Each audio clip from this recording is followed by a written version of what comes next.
Forecast. I'm Joseph, the host of the UFC Forecast, and I'm back for the final predictions and bets for UFC 291, one of the most stacked cards of the year, going down in Utah, Salt Lake City, and we're about to make it rain here. We're going to watch these fighters face off, and I'm going to give the final forecast, my final predictions here.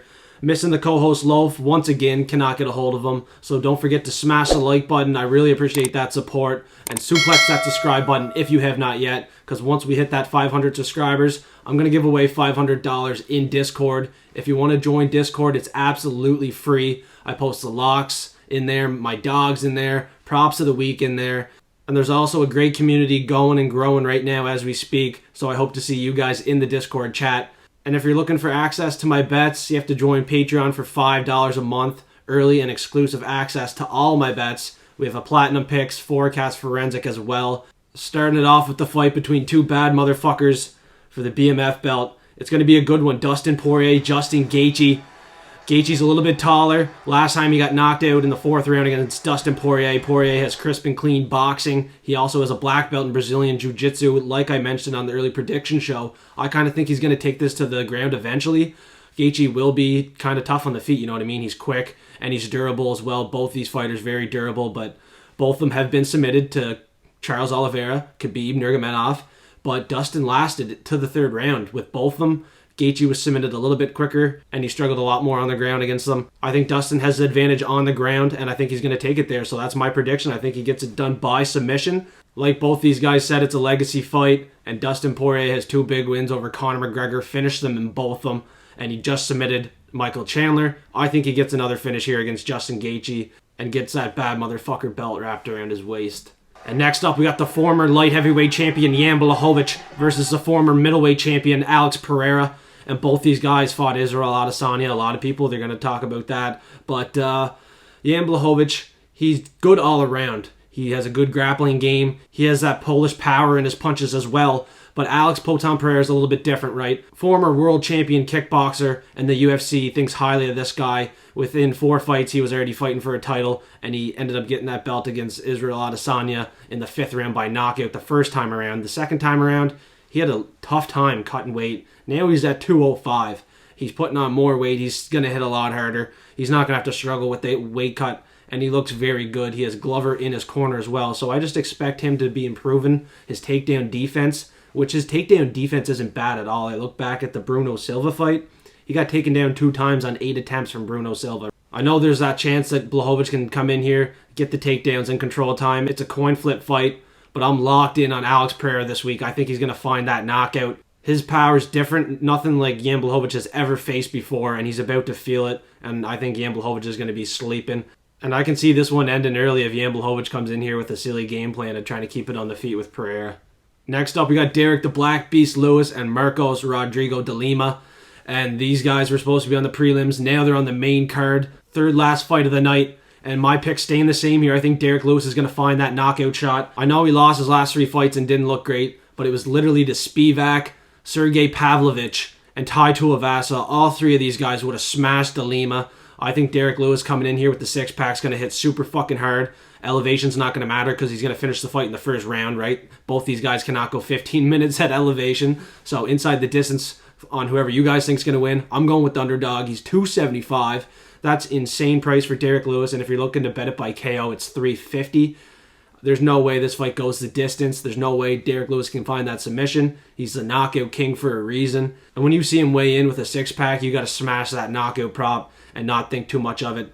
If Derrick Lewis was able to knock out Curtis Blades with that uppercut and Chris Daukaus, I think he's able to find it once again. The Black Beast is not done yet. And next up, we got Bobby King Green talking some smack to Tony Ferguson, but Tony Ferguson hasn't flinched all week. He has the glasses on. He's ready to go. He says he's going to show it in the octagon, so if you believe in Tony, he's $7 for the finish, right? I think that's the best bet. I really do. Take the glasses off, all seriousness. I think that is the best bet, but the pick's going to be Bobby Green by a decision. I think he's going to be more technical, more accurate with his strikes. Can't rely on Tony. Tony not only lost his last 5 fights, but he has not looked good. He got front kicked to Michael Chandler. He also got submitted to Nate Diaz. He made a terrible decision in that fight, but, you know, that was a weird situation where he had to take it on like 1 day notice, 2 days notice with the opponent change there. But He was looking good in that fight, I'm not going to lie. He was attacking the leg kicks. He was looking dangerous on the feet. And then he just made a questionable decision, tried to go for some takedowns on Nate Diaz, got caught in that guillotine. And he's coming back here.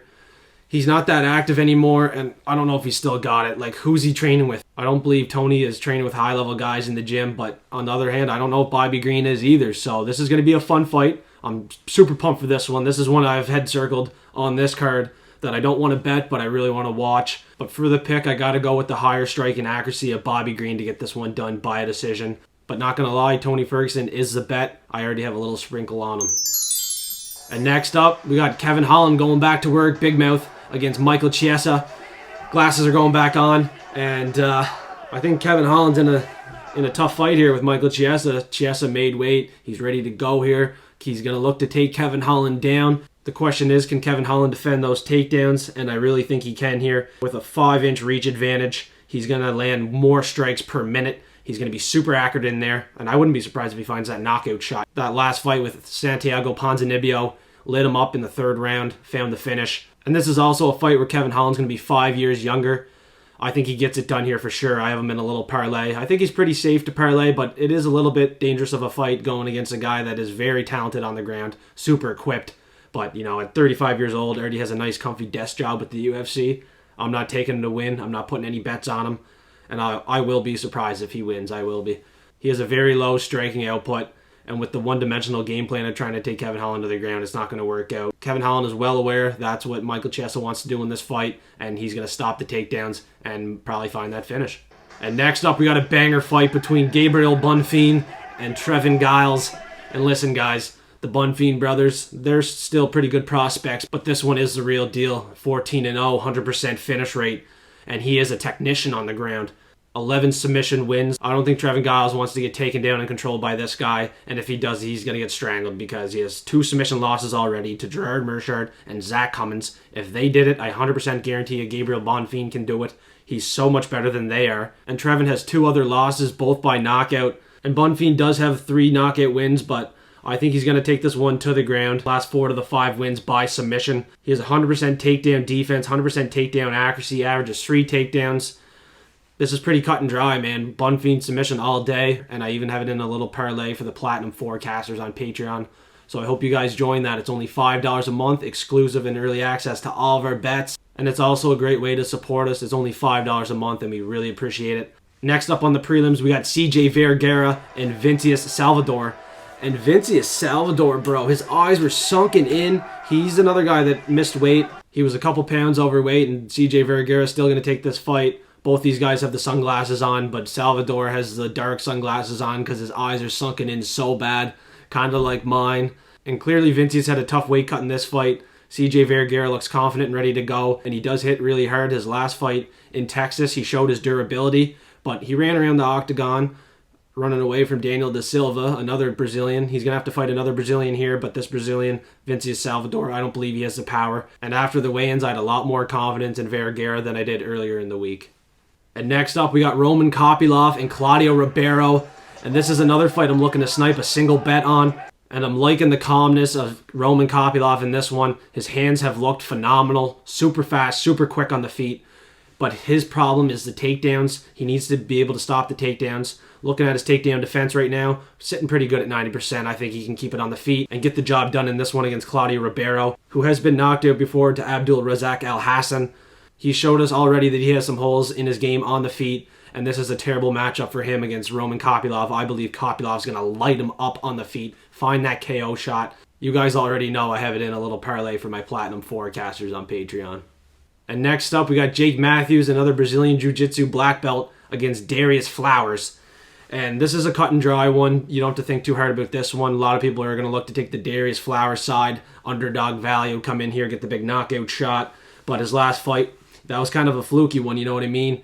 He was getting taken down, and then he landed on Buddy, popped his shoulder, whatever happened there in the Contender Series. I don't believe he's going to get the knockout shot against Jake Matthews, but you never know. He was a big parlay buster for me last time, and I definitely don't have any money on him this time.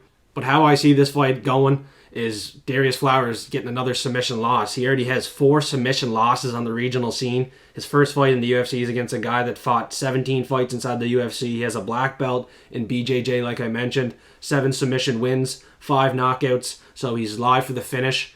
Most likely gets it done here by submission. There's only a single knockout loss on the Flowers side. I believe he's going to have a lot more power on the feet. Jake Matthews could get cracked and knocked out, but most likely he's going to be smart enough to try to get another win here after his last loss and get it done by a submission, because this is definitely a matchup that he's going to have to use that black belt. And next up, we got my underdog of the week, Uros the Doctor Medic, against Matthew Semelsberger. And Semelsberger looked like he just ate a bunch of burgers coming in here with long hair. Kind of looks a bit homeless, not really sure what's going on there. And Uros Medic's just staring him down. He looks ready to go here, man. He's a bigger fighter here, too. And his last fight was a knockout win against Omar Morales. I think he's going to find that knockout shot, man. This guy's super good on the feet. He's accurate. He has power. And he's not just going to rush in for a finish. He's going to be super calculated, and he'll find it. Medic's last 4 wins come by knockout. And I think he can definitely find it against Matt Semelsberger, who has a 43% strike accuracy. Even though he has 9 knockdowns in his last 8 fights, has some power.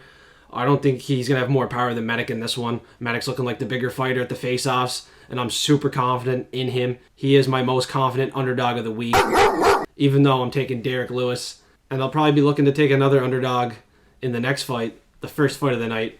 We got Miranda Maverick back after 6 weeks. Big loss to Jasmine Judavicius, our Canadian.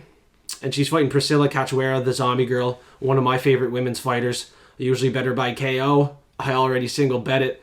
And I think she could definitely find it against Miranda Maverick, who's another one-dimensional fighter. She's going to look to get the takedowns and control time against Priscila. A lot of people are on the Maverick train this week. They believe she's going to find the submission or the decision win, but I'm going to take the stab at the underdog in this one. Big wide line for Priscila Cachoeira. I think she gets it done by KO. She was only submitted to Jillian Robertson and Valentina Shevchenko. She carries a 65% takedown defense, which isn't too bad. And in her last fight against Ariana Lipski, she got the first round finish, which was very impressive. She's 4-1 in her last 5 fights. I think people need to stop sleeping on her. She's going to come out here with more pressure and more power, and I believe she's going to get it done. But very well could be wrong, because she's obviously a 3-1 underdog. And if you haven't yet, make sure to smash that like button, suplex the subscribe button. I really appreciate that support. Once we hit that 500 subscribers, I'm going to give away $500 in Discord. If you want to join Discord, it's absolutely free. I post the locks, dogs, and props of the week in Discord. And right now, I'm going to give you the locks and dogs of the week for me. I don't know Loaf's locks this week or dogs. But for my locks, I'm going with the double locks once again. Last week, I was successful with Jafael Filo and Bruna Brazil for locks. And Loaf was also successful with his locks with Joel Alvarez and Nathaniel Wood. But my locks this week, double locks, I'm going Dustin Poirier and Alex Pereira. They're both going to get it done. I'm 100% certain they're going to get it done. Dustin Poirier already beat Justin Gaethje by knockout. He's going to be better on the feet once again after 5 years. And on the ground, he's more equipped. He has a black belt. I think he's probably going to find that submission. And Alex Pereira, we all know about him. Former middleweight champion, knocked out Israel Adesanya, and then got knocked out by Israel Adesanya. But in this one here, I'm locked in that he's going to get that knockout here. And now it's time for the props of the week. So the lock prop is obviously going to be Alex Pereira by knockout. It's 262 on Betway Sportsbook. I have it in some parlays for the Patreon members. And the value prop this week, I'm sniping it. It's Dustin Poirier by submission. He has the black belt, and he's definitely more equipped on the ground than Justin Gaethje. I believe he's going to look to take it there and get the submission just like he did against Michael Chandler. But I would not be surprised if he can get the job done by knockout just like he did in his last one, because his boxing is very crisp, very clean. And he's super big for 155. Justin Gaethje isn't cutting as much weight as Dustin Poirier, so that's why Dustin Poirier is going to hit a lot fucking harder. And next up, my underdog prop of the week, I'm rocking Uros the Doctor Medic by knockout, and it's sitting at 375. I have it as a single bet. I think it's a great bet. This guy has 6 knockout wins, 2 submission wins, 100% finish rate, but I believe he's going to get this one done on the feet. You could play it inside the distance to be safe because he's underdog, but I'm going to snipe that knockout shot. He's very dangerous and super technical, so there's no room for error for Semelsberger tonight. And that brings us to the end of the forecast. Thank you everybody for tuning in before the fights. Hope everybody makes some money. Hopefully I can steer some of you guys in the right direction, help you guys win some money on your parlays. Let me know how you guys did this weekend. And I hope to see everybody next week for the early prediction show for Corey Sandhagen and Rob Font. We got another banger card after UFC 291 in Salt Lake City. Let's go make it rain.